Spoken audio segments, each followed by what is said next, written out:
आखिर क्यों रेखा के पिता ने रेखा की मां से शादी नहीं की, और आखिर जया ने रेखा से ऐसा क्या कहा जो रेखा ने हमेशा के लिए अमिताभ बच्चन को छोड़ दिया, और क्या आप जानते हैं रेखा और नरगिस दत्त के बीच झगड़े की क्या वजह रही। इन सभी बातों को आज हम अपने इस वीडियो में आपसे शेयर करने जा रहे हैं, तो बने रहिए वीडियो के एंड तक। दोस्तों, आज हम बात करने जा रहे हैं बॉलीवुड की सदाबहार एक्ट्रेस रेखा की, जिसने न केवल अपनी एक्टिंग से अपने फैंस को दीवाना बनाया, बल्कि उनके नेक दिल की वजह से उनके फैंस उनसे प्यार भी कर बैठे। रेखा फिल्म इंडस्ट्री की एक ऐसी एक्ट्रेस है जिनके लाइफ के बारे में हम बात करें तो वो किसी पहेली से कम नहीं, लेकिन रेखा ने कभी भी इन बातों को जग जाहिर नहीं किया और हमेशा ही खामोश रही। रेखा ने आज अपने दम पर इतना बड़ा मुकाम हासिल किया। उन्होंने बॉलीवुड इंडस्ट्री को एक से बढ़कर एक शानदार मूवीज दी, लेकिन इस एक्ट्रेस को जितनी पहचान फिल्मों से नहीं मिली, उससे कहीं ज्यादा उनकी पर्सनल लाइफ से मिली। तो चलिए बिना वक्त गंवाए हुए आज हम इस एक्ट्रेस की लाइफ जर्नी डिस्कस करते हैं। रेखा का जन्म 10 अक्टूबर 1954 में चेन्नई में हुआ। जब इनका जन्म हुआ तो पिता को जैसे मुंह मांगी मुराद मिल गई, क्योंकि इनके पिता की इच्छा थी कि उनकी बेटी हो, और हुआ भी वैसा ही। आपको बता दें कि रेखा के बचपन का नाम भानु रेखा है। इनके पिता की बात की जाए तो उनका नाम रामास्वामी गणेशन था, लेकिन लोग इन्हें प्यार से जैमिनी गणेशन कहकर बुलाते थे। रेखा के पिता एक एक्टर थे। आपको बता दें कि रेखा के पिता ने एक्टिंग में आने से पहले टीचिंग भी की। उन्होंने क्रिश्चियन कॉलेज में केमिस्ट्री के लेक्चरर की पोस्ट पर काम भी किया। वहीं रेखा की माँ की बात की जाए तो वो भी उस समय की जानी मानी एक्ट्रेस रही, जिनका नाम पुष्पा वल्ली था। रेखा के पिता और उनके माँ की मुलाकात एक फिल्म के दौरान हुई, जहाँ दोनों को एक दूसरे से प्यार हो गया। आपको बता दें कि रामास्वामी जो रेखा के पिता थे वो पहले से शादीशुदा थे, इसीलिए वो पुष्पा वल्ली से चाहकर भी शादी नहीं कर सकते थे। इसीलिए उन्होंने कभी भी रेखा की माँ को वाइफ का दर्जा नहीं दिया, और यही वजह है जिसके चलते रेखा ने कभी भी अपने नाम के पीछे सरनेम नहीं लगाया। वो हमेशा रेखा ही लिखती रही।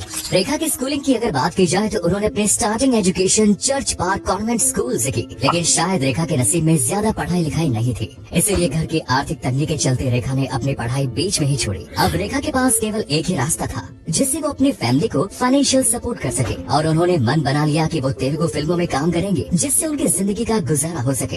दोस्तों, अपना करियर बनाने के लिए रेखा ने बहुत छोटी उम्र में ही मुंबई की तरफ रुख कर लिया। ऐसा कहा जाता है कि रेखा ने जब फिल्मी दुनिया में कदम रखा तो वो काफी मोटी थी। उन्हें देखकर कोई नहीं कह सकता था कि वो कभी एक्ट्रेस बन पाएगी। रेखा ने अपनी पहली फिल्म तेलुगु भाषा में की, जिसका नाम रंगुला रत्नाम था। ये फिल्म 1966 में आई। इसके बाद रेखा ने हिंदी फिल्मों की तरफ रुख किया और साल 1970 में एक फिल्म की जिसका नाम सावन भादो था। इस फिल्म ने रेखा को जमीन से आसमान पर बैठा दिया। इस फिल्म ने बॉक्स ऑफिस पर काफी अच्छा रिजल्ट दिया। नौबत यहाँ तक आ गई कि 1970 के दशक के हर डायरेक्टर उन्हें अपनी फिल्म में कास्ट करना चाहते थे। रेखा हर डायरेक्टर की पहली पसंद बन चुकी थी। इसके बाद इन्होंने अपने फिल्मी करियर में बहुत सारी बेहतरीन फिल्मों में काम किया, जिसमें कहानी किस्मत की, रामपुर का लक्ष्मण, प्राण जाए पर वचन न जाए जैसी फिल्में रही। आपको बता दें कि रेखा की एक्टिंग और उसकी खूबसूरती का उस समय हर कोई दीवाना था। समय बदला, रेखा की जोड़ी अमिताभ के साथ बड़े पर्दे पर काफी हिट रहने लगी। उसमें उन्होंने अमिताभ के साथ खून पसीना, मुकद्दर का सिकंदर, राम बलराम जैसी बेहतरीन फिल्मों में काम किया, जिसे लोग आज तक याद करते हैं। फिल्में बॉक्स ऑफिस पर सुपर डुपर हिट रही। इसके बाद अमिताभ के साथ उनकी एक और फिल्म आई। इस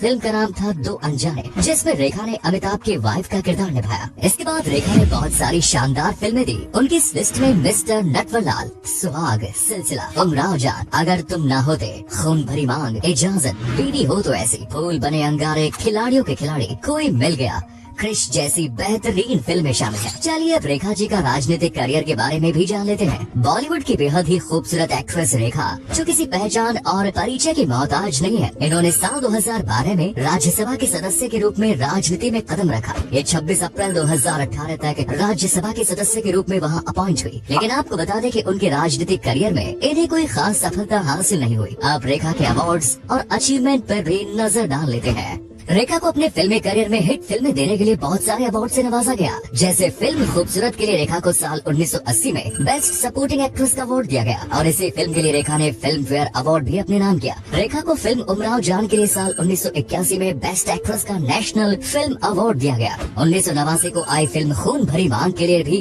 रेखा को बेस्ट एक्ट्रेस के अवार्ड से नवाजा गया। साल 1996 में इन्हें film fair life time achievement award से भी सम्मानित किया गया। इसके बाद रेखा को राजीव गांधी राष्ट्रीय सद्भावना पुरस्कार साल 2003 में मिला। इसके बाद 2006 में लाइफ टाइम अचीवमेंट अवार्ड से भी नवाजा गया। 2010 में उन्हें राष्ट्रपति प्रणब मुखर्जी के हाथों पद्मश्री अवार्ड से नवाजा गया। 2012 आते आते IIF life time achievement award भी इन्होंने अपने नाम किया। रेखा की शादी 1990 में दिल्ली के बिजनेसमैन मुकेश अग्रवाल के साथ हुई, लेकिन इनकी ये शादी ज्यादा दिनों तक नहीं चली और दुर्भाग्यवश उनकी यह शादी हमेशा के लिए टूट गई, क्योंकि उनके पति मुकेश अग्रवाल ने कुछ ही महीनों बाद सुसाइड कर लिया। उनकी सुसाइड का कारण तो पता नहीं चला, लेकिन ऐसा बताया जाता था कि डिप्रेशन और कुछ पर्सनल रीजंस की वजह से उन्होंने ये स्टेप उठाया। रेखा ने अपने पर्सनल लाइफ के बारे में कभी भी कुछ शेयर नहीं किया। वो अपने पर्सनल लाइफ के बारे में पूछने पर चुप ही रहना पसंद करती है। चलिए अब कंट्रोवर्सीज की बात कर लेते हैं। तो दोस्तों ये तो हम सभी जानते हैं कि रेखा और अमिताभ के इश्क के चर्चे चारों तरफ फैले। दोनों एक दूसरे से बेपनाह प्यार करते थे।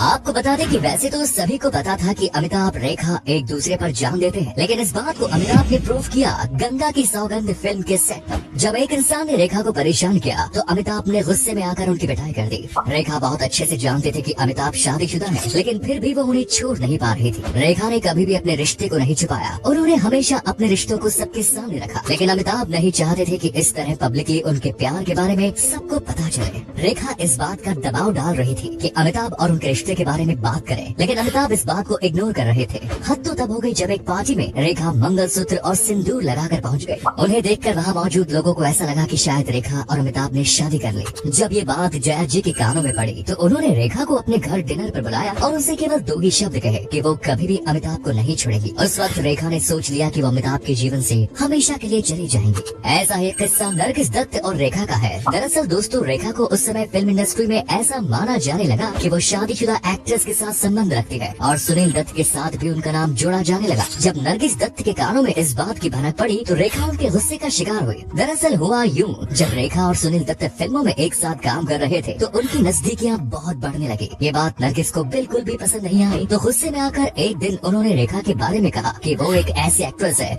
जो ऐसे इशारे करती है कि जैसे वो कभी भी किसी के लिए भी अवेलेबल है। साथ ही उन्होंने ये भी कहा कि रेखा को एक ऐसे स्ट्रॉन्ग मर्द की जरूरत है जो उनकी सारी ख्वाहिशें पूरी कर सके।